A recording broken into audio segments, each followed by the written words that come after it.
புதுச்சேரி சட்டப்பேரவை பட்ஜெட் கூட்டத்தொடர் துணைநிலை ஆளுநர் கிரண்பேடியின் உரையுடன் தொடங்கியது. அப்போது தூய்மை இந்தியா திட்டத்தை சிறப்புற செயல்படுத்தி திறந்தவெளி கழிப்பிடம் இல்லா நிலையினை உருவாக்க இருப்பதாக கிரண்பேடி உறுதியேற்றார்.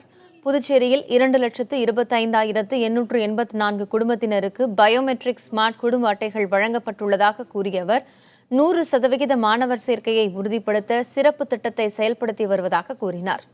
புதுச்சேரியில் தொழிற்துறை மேம்படுத்தப்பட்ட காரணத்தினால் 2,900 கோடி ரூபாய் முதலீட்டில் 77 தொழிற்சாலைகள் இயங்குவதாகவும் அவர் பெருமிதம் தெரிவித்தார்.